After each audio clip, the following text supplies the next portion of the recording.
Olá, alunos, tudo bem com vocês? Hoje a gente vai ter aula sobre retas, né? Continuando o conteúdo que a gente iniciou com ângulos, né? E aí eu pretendo que essa aula seja breve para que vocês vejam de uma forma bem sucinta os conteúdos, né?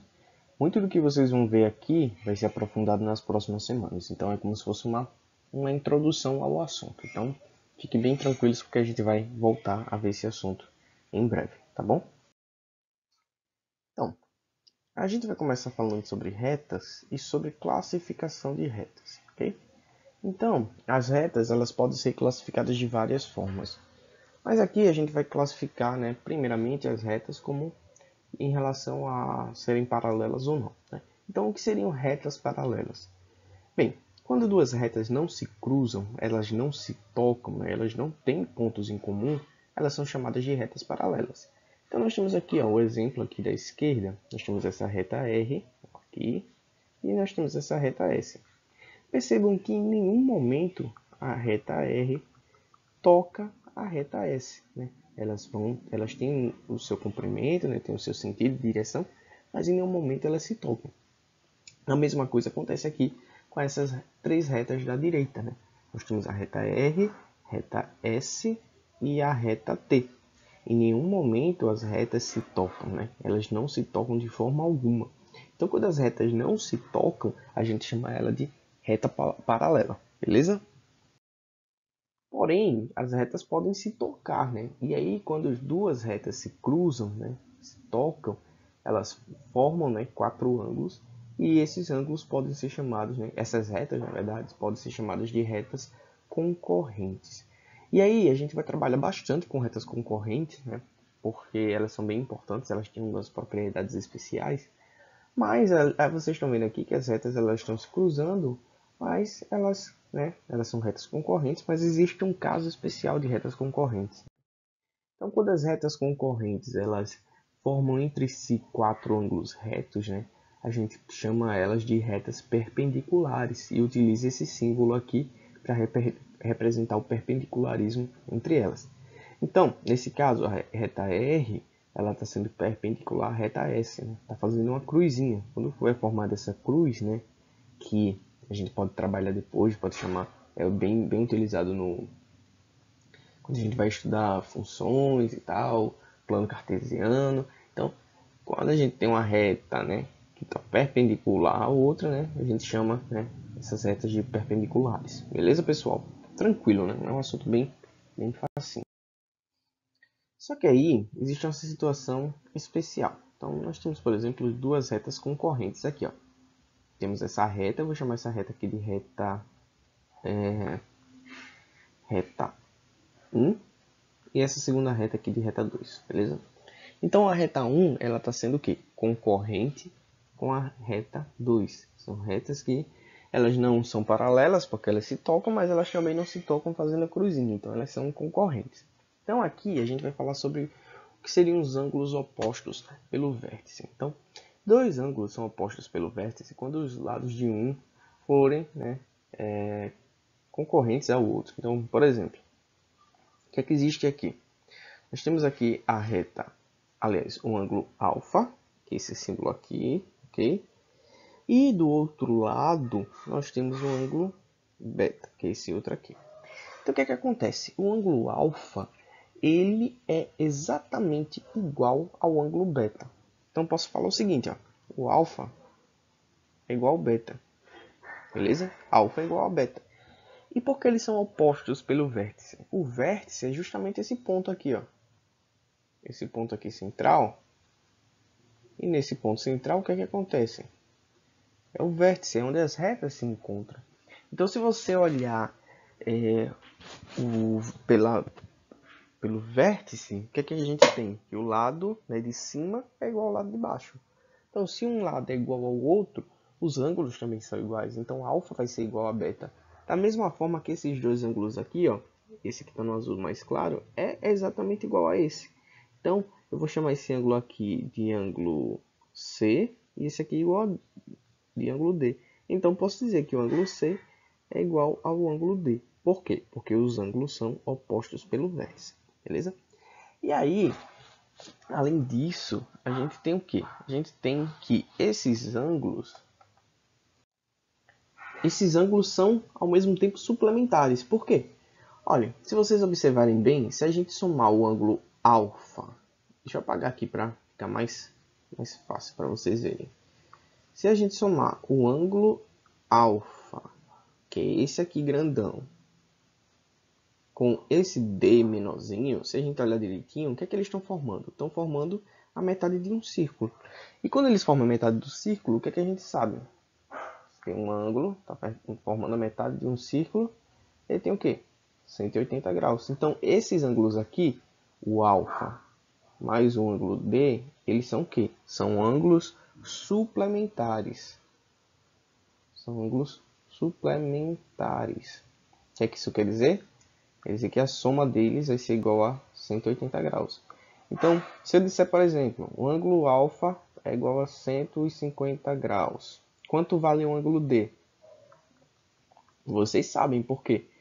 D mais alfa é igual a 180. Se alfa vale 150, então D vai ser igual a 30. Por quê? 30 mais 150 é igual a 180. Beleza, pessoal? Mesma coisa aqui embaixo. O ângulo B, beta, na verdade, mais o ângulo C vai ser igual a quanto? 180. Tranquilo, né? Vamos continuar. E aí, a gente chega, né, nessa situação aqui. Vamos calcular. Determine o valor dos ângulos A e C, sabendo que as retas abaixo são concorrentes. Beleza, vamos lá. A gente sabe o quê? Que os ângulos aqui são opostos pelo vértice. Então, eu tenho o quê? Que esse ângulo A aqui, ó, o ângulo verdinho, né, ângulo A, ele é igual a esse ângulo aqui de baixo, esse 143. Então, posso dizer o quê? Posso dizer que A é igual a 143, porque são ângulos opostos pelo vértice, eles têm o mesmo tamanho. Mesma coisa aqui, ó.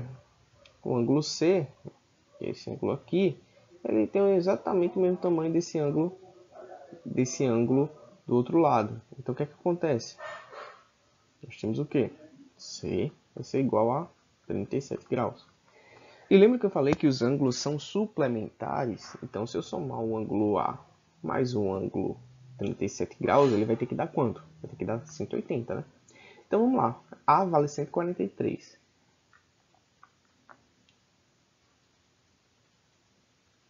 143, né?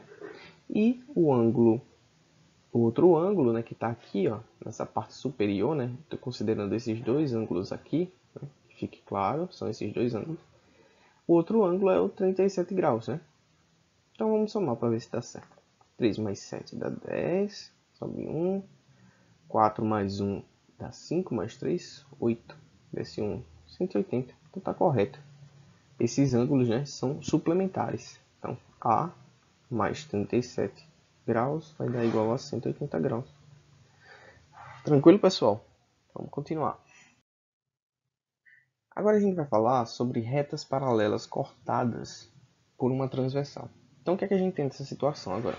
Nós temos duas retas, eu vou escrever aqui, ó, faz a mesma coisa que está embaixo, tem uma reta e tem outra reta.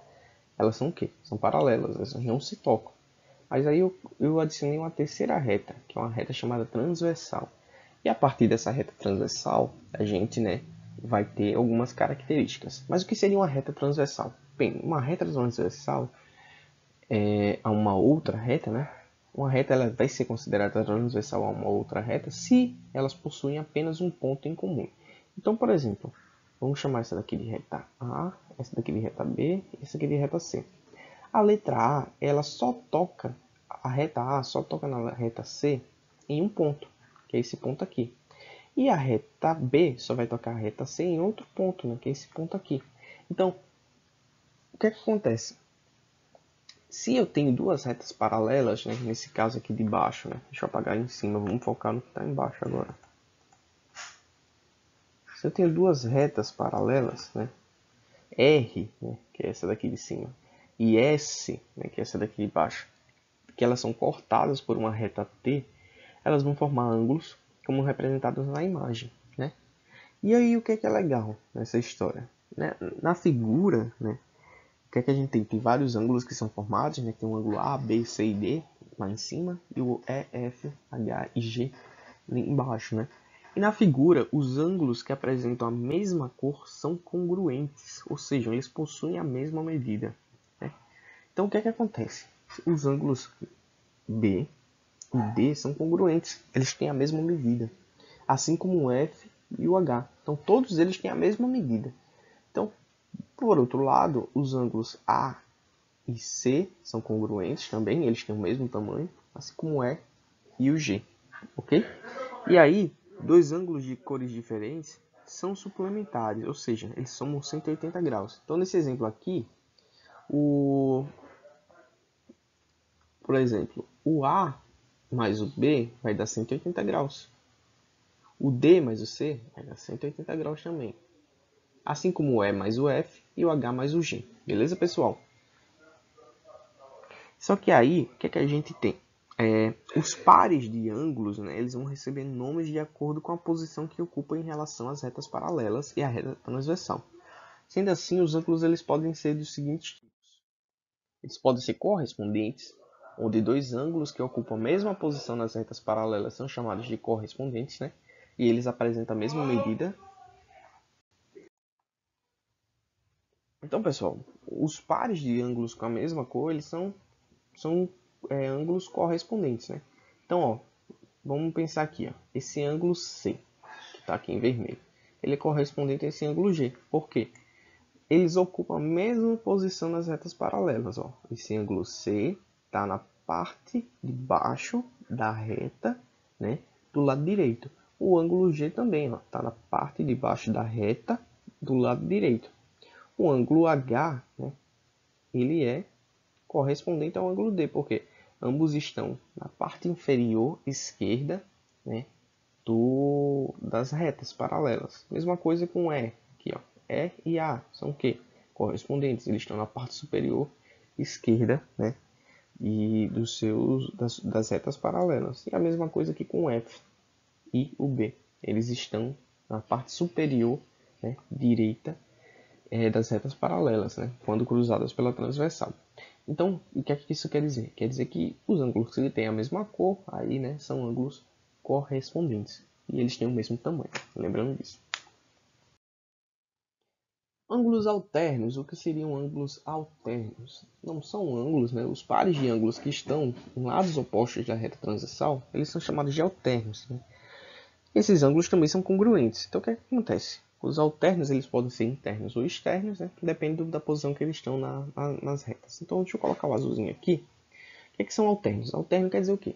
Está em um lado e o outro está no lado oposto. Então, olha aqui, por exemplo, alterno interno, ok? Vamos falar de alterno interno. O C é alterno interno do E. Por quê? Olha a posição. A reta está passando, a transversal está passando aqui. Ó. Deixa eu mostrar para vocês. A transversal está passando aqui. Tudo que está entre as retas R e S é dito interno, beleza? Então, ó, tudo que está aqui dentro, né, é interno. O ângulo D, C, E e F são internos, porque eles estão na parte interior, beleza?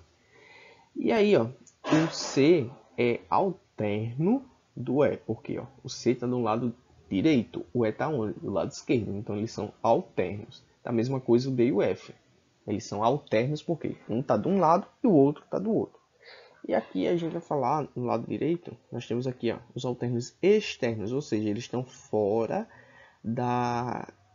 do espaço, né, entre as retas, né, entre as transversais. Então estão do lado de fora. Os internos estão do lado de dentro, os externos obviamente estão do lado de fora.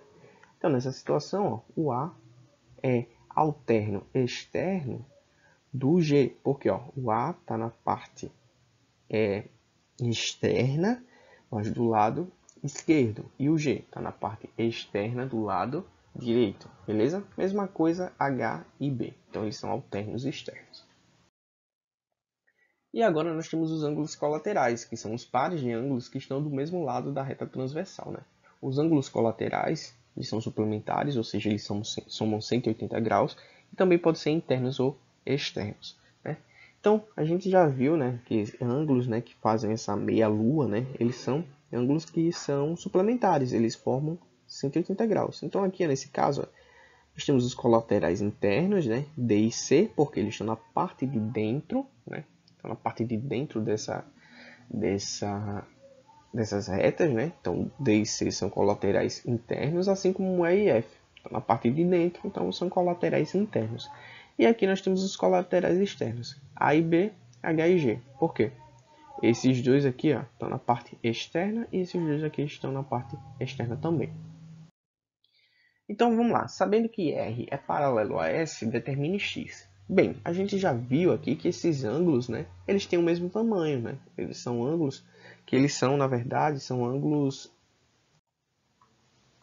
correspondentes, né? Eles ocupam a mesma posição, né, nas retas.